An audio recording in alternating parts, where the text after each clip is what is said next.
The natural reaction to the Myles Garrett contract adjustment has happened because there's a segment of Browns fans like myself that just don't want what this might signal to be true, which is the Browns have at least an understanding, cracking the door open, as it were, to trade Myles Garrett in the near future. That could be before the draft. It could be this summer. It could be this trade deadline, right? And so I've watched people try and bend over backwards. And from a fan perspective, the best I've got is, well, the Browns said no. They said they're not going to trade him. And it's like, oh, honey. It's just flimsy. Oh, and I do. It doesn't work. I get the sense that the Browns are frustrated that nobody believes them, that they don't want to trade Myles. And there's something, oh, honey, about that, too. It's like, you guys boast and pride yourselves on nobody knowing what you're going to do. So when you do that and then surprise people a lot, good or bad, no one's going to believe you when you say things. Yeah, that's not how this works. And also something they couldn't avoid either, because the restructuring, how they did this with the contract, it's like the date was going to hit. They couldn't just like sneak this one in or under and then get away with it. Like that wasn't going to work. And then Jason from, what is it, OTC, Over the Cab, put out what I think people have clung to the most, which is, well, they want to modernize Myles Garrett's contract, and they gave like a precedent for like how the Eagles do contracts. Yeah, and they looked at Howie Roseman, and then obviously Andrew Berry's brother being a part of the Eagles. This contract was signed a year ago. And they didn't have to do it for 2026. Yes, if you wanted to modernize it, you could have just done it for 2027 and 2028 and then just kind of made that what you do. I totally get that. You didn't have to do 2026. So it just does feel like a lot of I don't want to trade Myles Garrett. I'm very annoyed at the suggestion. I think the Browns are being the Browns about this, and it's frustrating to me. This being said, this is the one thing it could signal. And so right now, I have no discernible reason why they did it that isn't they want to open the door for potentially trading him. And I think that like all the kind of Browns counters to this or whatever they put out through fans or media or whatever, nobody's buying it. Right. And I'll be very surprised if teams aren't calling Andrew Berry from now until this year, until this summer, because I also think the word that is going to that they're going to fall back on if they do end up trading him, for now, so far, they continue to use kind of conditional language on the idea of trading Myles Garrett. Mm-hmm. And every report, Mike Garafolo on the NFL Network said, for now, or no, he said right now. And then I think it was Schefter yesterday in the clip said so far. Mary Kay said so far. Yeah, it's like, okay. It feels like a little bit of verbal sleight of hand because they're not going to do it until June 2nd. It's the worst magic trick imaginable because it just lets them then have the opt-out of, well, we weren't planning on trading him. And then when they trade him for 2 firsts and a third, they're like, well, we just got a Godfather offer. We got an offer we didn't even, and no one had ever presented us this offer. We didn't see it coming, and we had to take it. And it's like, guys, you could have been upfront from the front. But I get why they don't do it, but it's a little infuriating. Now, this being said, if the Browns are considering dealing Myles Garrett, whether it's before this draft, whether it's June 2nd, or whether it's this next trade deadline, hell, even if it's in the next offseason, I do think if if right now you're playing coy, absolutely not going to do it, but you're going to do it, I think it totally frees you about this draft. Yeah, and so what's funny about it is like Wednesday, when we first started talking about this, I was going through my head and I was thinking about it like, does this take me off of the all-offense draft? And I think if you're looking at it through, and again, I try to do everything as football logically as I can, at least how I view football, right? And if you're looking at it from that perspective, if you're not going to do anything or attempt to do anything for 2026, and this is all about the quarterback in 2027, and they're really just they're not waving the white flag on 2026, but they're really not doing much to help it out, then why are we focused to just offense only? Yes. Like if you're thinking from a football perspective, and again, this has layers because it's playing with the idea that you trade Myles and then maybe even you trade Denzel, but you're worried about the future more than you're worried about anything else. So if you're not concerned about 2026, then it really could be and should be best player available. Yeah, and like I mean like literal best, not even like best player at key position.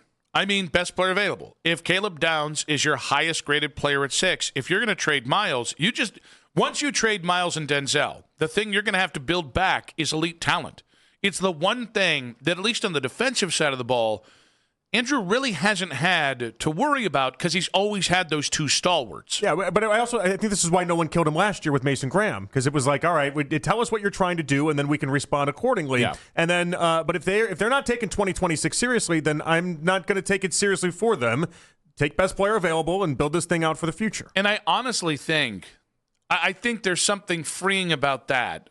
That again, I'm not going to take it if they took Caleb Downs at 6 and then an edge rusher at 24 or basically anybody that wasn't a wide receiver or left tackle as they're going to move Myles at a later date if it doesn't happen before that. But I will look at this, and it'll all make sense if there is a trade that happens before training camp or the regular season. It does. It would click, and like there was always that thought in the back of my brain that if they were to open up the convos to something like this, then it has to drastically change what you would do because you're just not. Listen, wide receivers, offensive linemen, they're great, but if you're not trying to win in 2026 or even try to give the offense a chance to win in 2026, there's no point sweating over that. Yeah, and here's honestly, I don't want to trade Myles. There's a video out there that you can see me screaming my head off about it. But if one of the positives of a Myles deal in the near future is you don't have to try and tiptoe through overdrafting a wide receiver or left tackle, and you can maybe wait on at least one of those.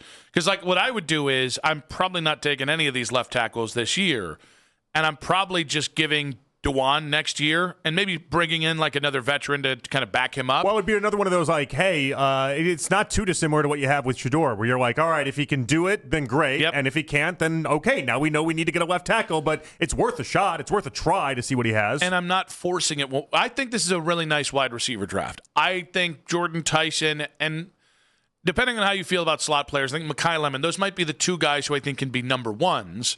Or give you number one production. We got to keep saying it that way because that's different than just being a true number one like a Jamar Chase. But I also think maybe you do a numbers thing, right?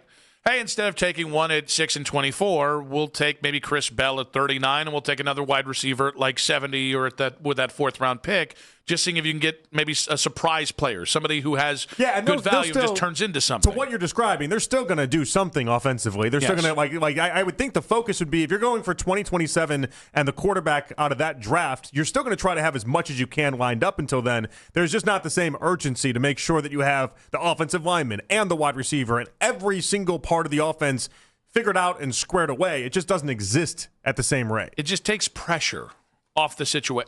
No. I like your way better. I was going to say pressure. There's still pressure here. The whole point of what scares me about drafting, being the left tackle and wide receiver or bust crowd, is it's already hard enough to draft. And then when you're drafting for need, which usually gets teams in trouble in a draft that is compromised of truly blue blood talent at either spot, not having that true need, meaning you can draft for the next 3 to 5 years instead. I think it allows you a greater chance of success because right now, I think you're trying to thread a lot of needles here. I think in this draft, trying to find a pure left tackle and the best wide receiver you can, while also looking at maybe future edge, future interior defensive line, more offensive linemen, certainly another cornerback, another safety, looking at all these other spots. That's a lot to try and do, especially if you're kind of front-loading, hey, I think we have to take a wide receiver or left tackle in the first round. Yeah, but I do think it opens them up to a different part of this that other teams don't have, that is a draft luxury, and that Monroe Freeling is one of these names that pops up with the idea that I don't know how much he's going to play year one. You know what I mean? Mm-hmm. You mentioned Chris Bell, another one of those guys. It's is he going to be back from his injury in time to even play the first 5-6 weeks of the season? We don't know. Well, you can get value with those guys, and those guys they slip because of some of the concerns that we're talking about. And if you're not serious about 2026. There's no rush to put those guys out on the field. Keith made a really good point here in texting you and me saying, Myles his name is gonna come up at owners' meetings next week. Convenient timing too. Yes, the only thing I don't really know is if the Browns are really considering this and they're lying to everyone, which I think we should expect. I just don't know when they truly want to do it. Is it an A.J. Brown situation where everybody thinks June 2nd A.J. Brown's gone? Yeah. Is it that, or do they really want to wait till the regular season? Or But if you're gonna try to not do much in 2026, if like this race for the number 1 pick or whatever this is, and you're battling with the Jets and the Cardinals and these other, if that's truly how they're going about this, then having Myles Garrett on the field for another year doesn't really do much for you. I mean, it might hinder you, if anything, if that's really the goal. I think fans would still like to pay to watch Myles Garrett play as opposed to not watching. But you're going to trade him at the end of the year anyway, and so like maybe that's enough for you to be like, well, Myles still puts butts in the seat, so for 1 year we'll give you another maybe DPOY season of Myles, if that's enough. But like, I just don't think this regime thinks about it that way. They've given us no reason to think they think about the fans in any decision that they make. I view this as a yes or no. I'm a no on trading Myles Garrett. I don't give a rat's ass about value. I'm so sick of draft nerds deluding people into thinking the value of 3 picks in the late 20s, maybe in the 30s, really has that much value as opposed to a legitimate bona fide Hall of Fame. Some players you just let lose their value by continuously being great on your roster. But from the Browns' perspective, I want that same mentality. Not don't trade him no matter what, because you're going to do what you're going to do. I don't want conditional with Myles. I don't want, well, we'll see how the first 6 games go. No, I want you to be definitive. Either you trade him before the regular season, or understand you've already probably eaten into the value you had by letting him play 2 seasons after the initial trade value. And his value is not going to, I would imagine, it's not going to raise with each passing year. Even as incredible as he is, it's not, he's getting older. Like, I don't love when this team's in well, let's just see how it plays out. Because more often than not, their attempts to, I think we know how this is going to go, they're painstakingly wrong about, and then usually end up on a bad side of the value proposition anyways. Yeah, no, it's just they've put themselves in a really bad spot, and now trying to watch them as they try to finagle out of it is going to be interesting to see.